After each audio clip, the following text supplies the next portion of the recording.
सच्चिदानंद भगवान की जय हो।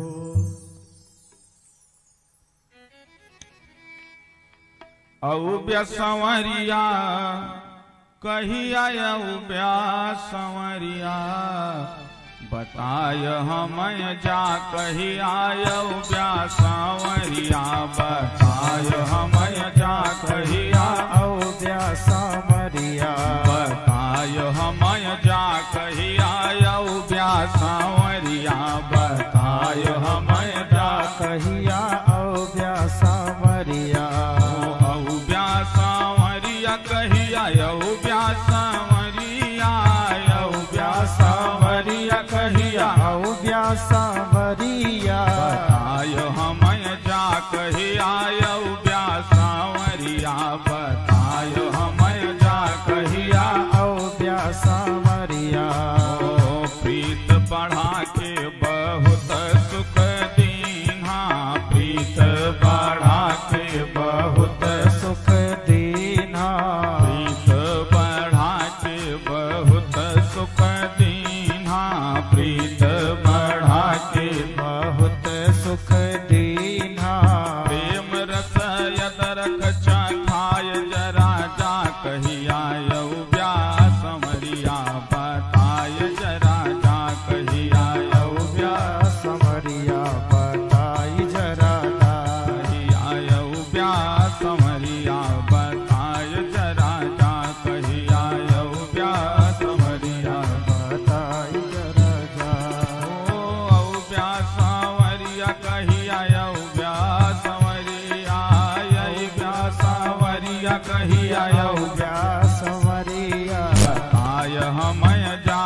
सच्चिदानंद भगवान की जय हो। प्यारे राम भक्तों, उपस्थित समस्त भक्त वृंदों को यह व्यासपीठ आशीर्वाद और साधुवाद प्रदान करते हुए पावन कथा में प्रविष्ट हो रही है। कल की कथा विश्राम हुई थी कि जब कंस की मृत्यु हुई है, कंस की दो पत्नियां हैं, नाम है अस्ति और प्राप्ति। कंस के पिता का नाम है जरासंध। जरासंध मगध देश का राजा है। अस्ति और प्राप्ति दोनों अपने पिता के घर पहुंच जाती हैं। जरासंध के अपने विधवा होने का वर्णन सुनाया है। पहले तो कंस को बड़ा शोक हुआ है, बड़ा दुख हुआ, लेकिन बाद में वह क्रोध से तिलमिला उठा और उसने संकल्प लिया है कि मैं पृथ्वी पर एक भी यदुवंशी को जीवित नहीं रहने दूंगा। और यह संकल्प लेकर के बहुत बड़ी युद्ध की तैयारी किया है। 23 अक्षौणी सेना को इकट्ठा किया है और यदुवंशियों की राजधानी मथुरा को चारों तरफ से घेर लेता है। कथा कल यहां पर विश्राम दी गई थी।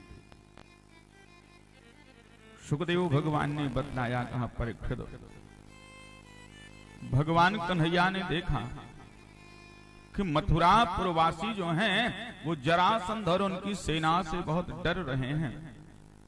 परीक्षित, भगवान का अवतार पृथ्वी का भार उतारने के लिए ही हुआ करता है। भगवान ने विचार किया कि ये तो बड़ा अच्छा हुआ कि जरासंध अपने अधीन नरपतियों की सेनाओं को इकट्ठा करके एक साथ मेरे पास लाया है, किंतु जरासंध को अभी नहीं मारना चाहिए। परीक्षित ने पूछा, भगवान ऐसा विचार क्यों किया कि जरासंध को नहीं मारना चाहिए? भगवान कन्हैया ने सोचा कि यदि जरासंध जीवित रहेगा तो इसी तरह अन्य नरपतियों की सेनाओं को भी इकट्ठा करके मेरे सामने उपस्थित होगा। बोलिए सच्चिदानंद भगवान की जय हो। सुखदेव भगवान ने बतलाया, कहा परीक्षित, भगवान कृष्ण और बलराम आपस में यह वार्तालाप कर ही रहे थे कि उसी समय एवं ध्यायाति गोविंद आकाशात सूर्य वर्चसौ रथ उपस्थितौ सदयः ससुदौ सपरीक्षितौ। परीक्षित, भगवान श्री कृष्ण और बलराम इस प्रकार आपस में विचार कर रहे थे कि उसी समय आकाश मार्ग से दो बड़े दिव्य रथ उनके सामने उपस्थित हुए हैं। उनमें भगवान कृष्ण के और बलराम जी के प्यारे आयुध रखे हुए थे। भगवान कन्हैया बलराम की तरफ इशारा किए हैं, भैया ये देखो, ये आपका रथ है, इसमें आपके प्यारे आयुध हल और मुसल विराजमान हैं। आप अपने रथ पर सवार होइए और शत्रुओं की सेना का संहार करिए। बोलिए सच्चिदानंद भगवान की जय हो। दोनों भाइयों ने विचार करके अपने अपने कवच को धारण किया है, रथ पर सवार हुए हैं, मथुरा से बाहर निकले हैं। उस समय भगवान के साथ एक छोटी सी सेना चल रही थी। पुरी से बाहर निकल करके भगवान ने अपना वही शंख, पांचजन्य शंख बजाया है, जो कि शंखासुर को मार करके उसके शरीर से निकाल करके लाए थे। उसी शंख को बजाया और परीक्षित, शंख की ध्वनि को सुनकर जरासंध और उसकी सेना के जो हृदय थे वो थर्रा उठते हैं। उनको देख करके मगधराज जरासंध ने कहा, अरे कृष्ण, तू तो अभी निरा बच्चा है, केवल तुझसे लड़ने में मुझे शर्म आ रही है, इसलिए जा, मैं तेरे साथ युद्ध नहीं करूंगा, जा तू मेरे सामने से हट जा।